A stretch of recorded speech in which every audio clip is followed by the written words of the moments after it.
Hello and welcome. We're going to have a great discussion today on personalities, Enneagram personalities. And today we're going to be talking about the two supporter. So I'm just going to wait a minute. It's just 12 to wait for a few people to hop on here. And we're going to talk about, those holidays when things sort of go into overdrive. It's such a high expectation, high energy, and often a stressful situation. And people cause stress. We are human beings. We don't always act and react and interact the way we would like other people do.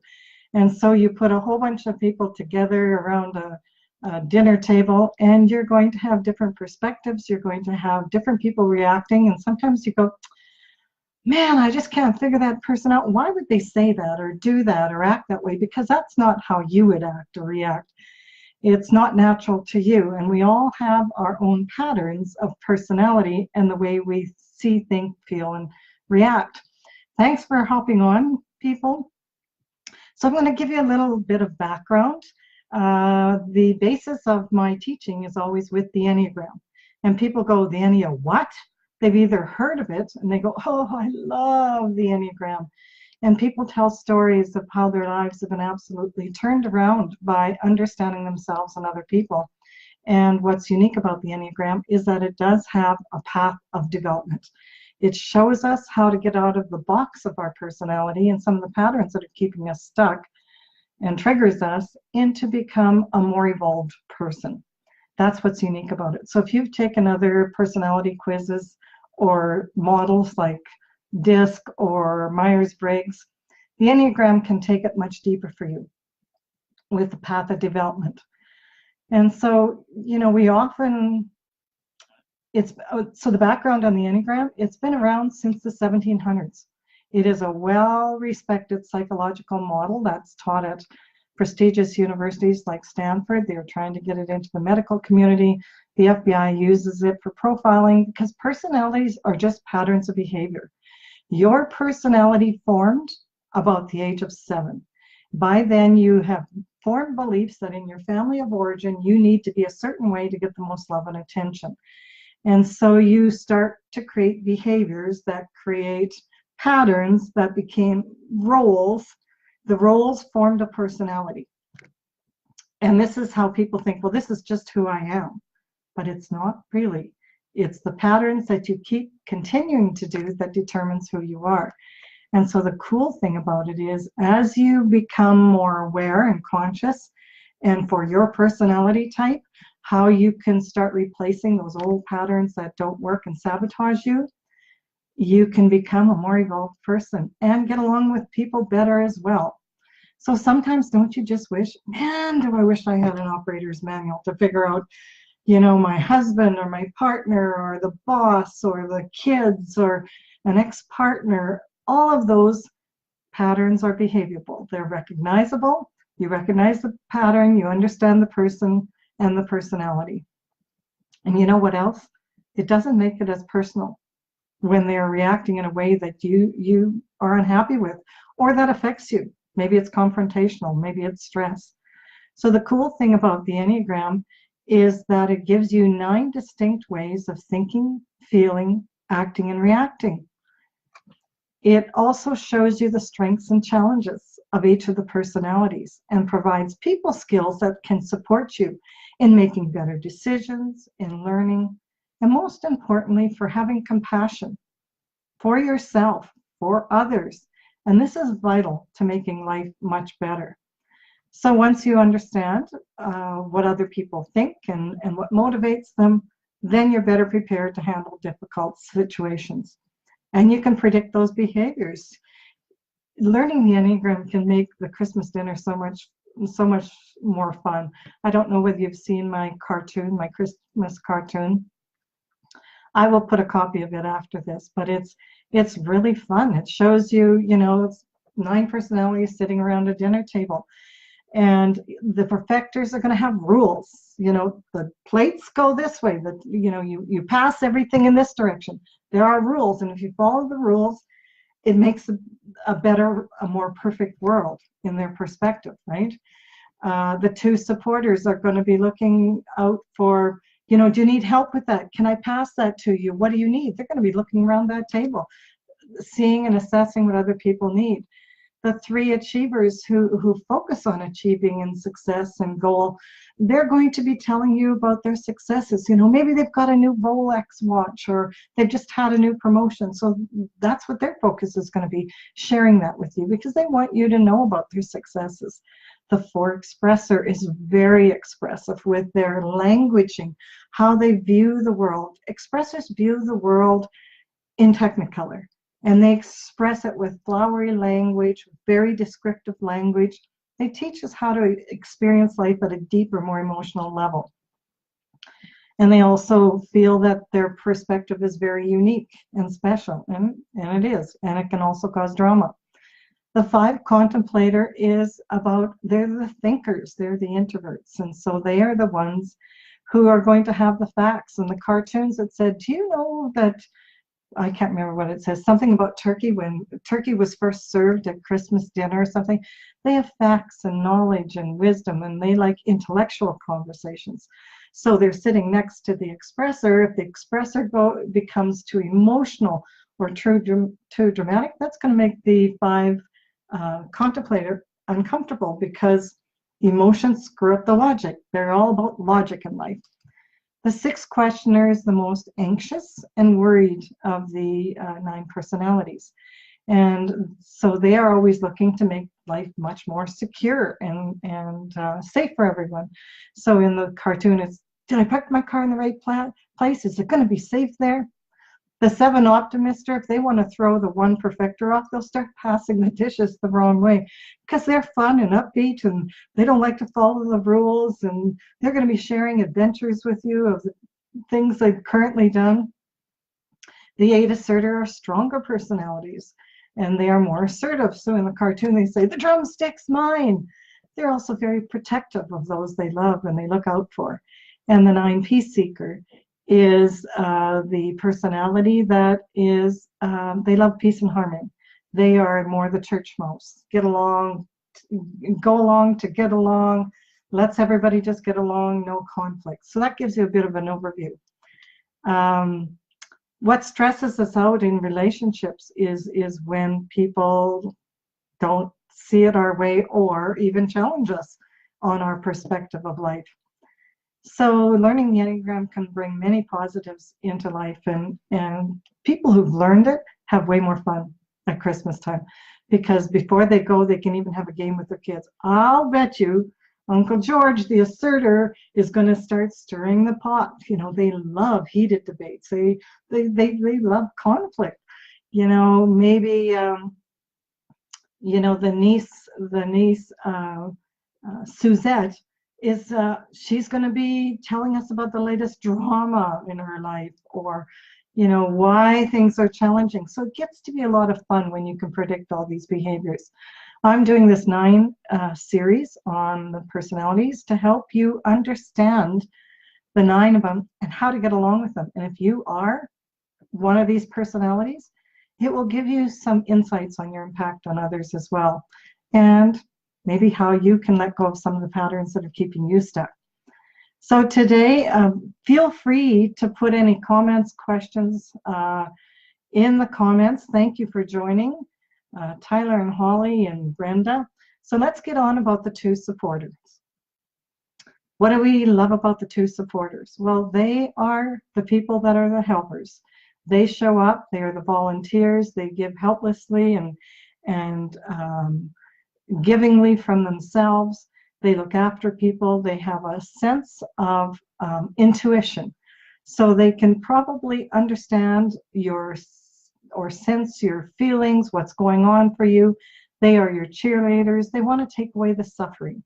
They are the caregivers. They're great listeners. And they are in support of other people. They're often optimistic, generous, empathetic. What are they looking for from you? Well, you know, they are looking for, they have a need to be needed. When someone calls on a 2 supporter, Oh my gosh, I'm a two supporter. I know what that's like. If someone really needs me, that used to be my juice and my oxygen. Someone needs me. Two supporters have a need to be needed because that's validation for them. That's the gifts they bring. It can also be a challenge for other people. Two supporters can be intrusive with their needing to be needed or their giving. And they don't understand that. I remember for myself, I couldn't understand, why doesn't everyone want help? Of course you would want help, and I have all this advice to give, and I know what's good for your life, and if you only did this, it would make life better. And maybe some of those things are true, but it can appear a little controlling to other people. And so for the two supporter, when people go, yeah, no, thanks, that can feel like rejection. So it's very interesting, these dynamics. In the Christmas gathering, the two supporter will show up, do you need chairs? Is everything under control? What do you need help with? Do you want me to peel the potatoes?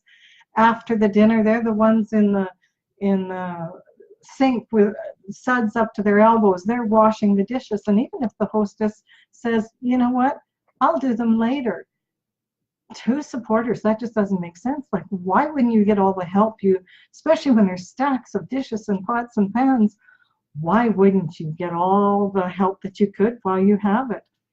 They enjoy that. They form community around them. They enroll a lot of people. How about I wash, you dry, we'll get this done, and then we can all relax. So they're looking, their value really is in helping. It can cause some challenges in some relationships too, because one of you are the mother-in-law who's a two supporter, and you come in and you want to make the gravy. You've always made the gravy, your family's always had your gravy, and now you want to make the gravy. But the daughter-in-law wants to make the gravy her way. In that dynamics, what can happen? There can be a lot of pushback or a lot of hard feelings when the daughter said, no, I'm making the gravy this year. The two supporter can feel unappreciated. And so there is a way to talk to the two supporter. You can say, I've always loved the way you make the gravy, and I'd like to make a tradition as well. I'd like to start, maybe we can trade off different years, or maybe you can bring a casserole, one of your favorite casseroles, and contribute that way, because we really do love your yam recipe. So you can start to learn and negotiate it, or depending on the personality of the daughter-in-law, she can say to them, you know what, your gravy is so good, would you make the gravy? Can you feel the difference in the energy of that? Or the mother-in-law, who is the two supporters, say, you know what, I've always made the gravy and I've always loved making the gravy as my contribution. Why don't you make it this year? Because I'd love to taste your recipe. Or the stuffing, which is another, centerpiece of a Christmas dinner. Maybe the daughter-in-law wants to make the stuffing. So you can start to negotiate these things, and you can, instead of having hard feelings or create conflicts or pushbacks, you can start to work these out. You can take the higher road, the two supporter. Do you want me to bring anything? Can I contribute to the dinner? What would you like me to bring? And if the answer is no, we just want you to come, then maybe this is about you saying, okay, thanks. I appreciate being able to just sit back. That's going to be a path of development for the twos, because they're not very comfortable when in receiving. The really cool thing is about, they want to help, and they're not very good receivers. I remember a statement I read once that said, you give so much, it gives me no other opportunity but to take. And I don't like being a taker. So two supporters, let other people also help and support, and praise them for that, and receive. People who are givers aren't very good receivers. And so if you can turn that around and say, while I'm giving, the other person needs to be a receiver, or maybe they feel like a taker. That just threw me sideways when I heard that statement. Let me see what else I've got to share with you about any questions or comments. People are joining in. I'd love to, if you've got a situation with the two supporter, I'd love to manage that or give you some insights for that. And so you're going to recognize them about their willingness to help. Now, everybody's a helper. Everybody likes to help, but they're not invested in helping. It's not their persona. Two supporters, the persona is they are helpers. How to get along with them? Well, they like to give advice. And so when they do give advice, there's a couple ways you could receive that. Because other people say, you know what, I think I can figure out my own life. I don't need your advice, and can be offended. So for two supporters, what I suggest is, and what I have learned in my path of development, is ask permission. Are you open to some insights? May I offer some suggestions for you? And then let go of the outcome of whether they're going to take your advice or not. Their own advice may be better for them than your insights. Take a breath, supporters. That's going to be a hard one for you. How to get along with them. Or maybe the other thing, supporters, is I want you to realize is that before you are aware of your own impact on others, because you like to help so much, sometimes you might be disempowering people.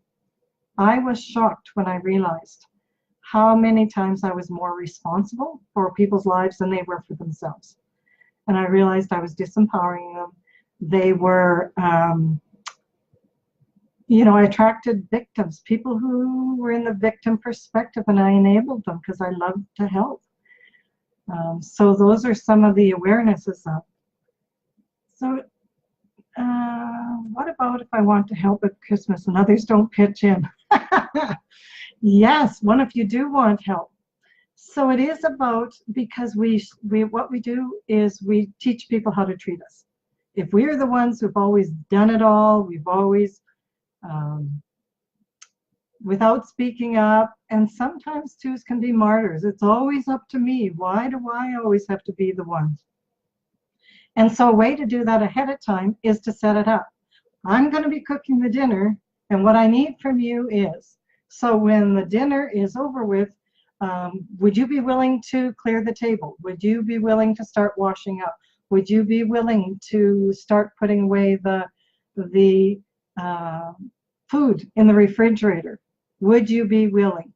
People want to help too. And if they don't want to help, you may have to form some strong boundaries of, I need you to step up to the plate, and this is what I expect from you. And you be clear ahead of time, because if you're not clear ahead of time, it's very difficult to do it in the situation. People are surprised you're changing the pattern. Anytime there's a change in pattern, it takes them a while to adjust, right? Yes, Mary Frances, that was a great question. So Myrna, definitely set it up ahead of time and with the expectations. Here's what I need you to do. If you have a partner, maybe you ask them to start asking for help from others if you're not very good at that. We're doing the dinner. Here's what I'd like from you. Or maybe you send out ahead of time. Would you be willing to bring a casserole or the stuffing? You make fabulous. Would you be willing to contribute? Would you be willing to do that? And people often go along that. And yes, Myrna, it is about breaking those bad habits. Anytime you are looking for a growth pattern, you are looking to change the pattern. And that feels uncomfortable in the beginning. For me, in the beginning, when I stopped or I chose not to help in situations, it was like I had to bite my lip. I had to actually sit myself in a chair and not do it. And I felt guilty, like, look after my own needs. Sometimes when I go to my sons, well, a lot of the time now, my sons have always cooked. So I've the role of being the mom and always cooking all the meals needed to shift. And I needed to sit back and allow them to do the cooking because they love to do the cooking. And so for me to just receive, sometimes I felt like, well, I'm not valued anymore. They don't need me as much. But as time has gone on, I've really been able to appreciate, you know what? It's nice to hand over that stuff and not always have to do it all. Have to, choose to change my languaging. Any other questions on the two supporters? Biting the wine. Mary Frances, always about the wine and depending on the wine, am I whining or am I drinking the wine? So two supporters, pour a glass or have someone pour it for you and just sit back and enjoy drinking the wine. So when you get to couple dynamics for the two supporters, in any couple dynamics, it depends on the two personalities together. There's always one leader, one follower, one speaking up, one that's not as comfortable speaking up. It's like the teeter-totter. But relationships have to balance out. So whether you speak up or not, you clearly define your roles in your personality couple dynamics. But some of those patterns can be dysfunctional. And a lot of them are, because we don't understand our own patterns. We don't understand what we're looking for from our partner. We are looking for validation. And if our partner doesn't understand that, but more importantly, if you don't understand that for yourself, it's going to be very difficult for your partner to respond to it. Hence the operator's manual again. And I'll talk about that at the end. So your partner, for the two supporters, you want to be appreciated for all you do, the caring, the nurturing. But again, we train people and people just come to expect that of you. Well, that's who they are. They just love giving. Great. I don't have to look after that. They're going to do that. And then all of a sudden the supporter wants to change the pattern and everybody goes, what? You want me to what? You expect me? Yeah, that's how it is. But in couple dynamics, you come in with your personality differences. You know you have differences. That's the frustrating part. That's the challenge. You want to get your needs met at the same time. How do you get your needs met? And that's what couples fight about all the time. You don't know how to resolve those issues. And how do you come together to appreciate each other for the gifts you bring? So that's what the supporter wants to do. The downside of the supporter is I personally know that of a number of supporters who are in their 70s. And they play these patterns and roles of giving and overgiving and then become resentful and frustrated, but it's unconscious. It's under the radar for them. They are, they get frustrated. No one's helping. No one cares that I've got a lot to do. And they have turned into very bitter and resentful people. And they don't understand that for themselves, and the people in their families also don't understand it. And from there, things can really disintegrate. They can become jealous of other people who are more outspoken, who get their needs met, who are more assertive. So twos can be doormats. So the path of development for them is to start this process earlier. And Christmas is a great time to change those patterns. Myrna, you do have an awesome hubby. You got to clone him. He's a wonderful guy. So Christmas is about setting up the dynamics ahead of time. How do you want it to look? How do you want it to go? And then ask for participation. Would you be willing to? Yeah, Myrna, you got to save the twos from a bitter life. Yeah. And where would the world be without the two supporters? Because they are the volunteers, the helpers, and a lot of times they give selflessly. They really do not expect anything back, but when you appreciate them, they know their gift has been received. That's the important part about, and isn't that what's important in any relationship? You can just see people expand when you start to say the great things about them. So if your Christmas gathering is starting to go sideways, thread into the conversation of what you love about them. You love the one perfecters for the ability to be organized and keep things on time. We've talked about the twos, the threes. We love them. They show us how to really, they are the go-getters of the world. They show us how to go after what we want. And the 4s, expressive, heart-centered, show us that emotion is really a rich way of living. The 5 contemplator, they are smart and intelligent and have lots of facts for us. The 6 questioner, they often have a funny sense of humor. They are looking for safety and security. The 7s are fun. The 8s are protective, and they run the show. And the peace seeker, they keep the peace. So I know this has gone on for a while. I didn't mean for it to be this long. I gave you a lot of the background of the Enneagram in the beginning. And so the 2 supporter in the emotional triad, they do life from emotion. And the 2 supporters, 3 achievers, and the 4 expressors are in the emotional triad. I'll tell you more about the emotional triad next week because I've already gone on way too long. But please, in the comments afterwards, please put in any questions or concerns that you have if you are a 2 supporter, how you can start giving up looking after your own needs. It is such a path of development. There's times when I just go, I know I could help, I choose not to, and because I need to do this for me. I need to start putting some practices in place for me, and your family needs you to do that too, because often you're out helping other people and your family needs you. So if I can support you in any way, please let me know. I do have it's the 2nd week of the Operator's Manual program tonight. There's still time to join. You could, because the programs are recorded. We have a great discussion on tonight is the thinking triad, the 5 contemplators, the 6 questioners, and the 7 optimisters. You can get the recording from the last week. The benefit is you get all 9 personality profiles, and this is a huge value of $450, and you get a session with me, etc. So join me tomorrow, and tomorrow I'm going to be talking about the 3 achievers. And please, as I said, put your comments in and contact me if there's any way I can support you. Bye for now. Merry Christmas. Happy holidays.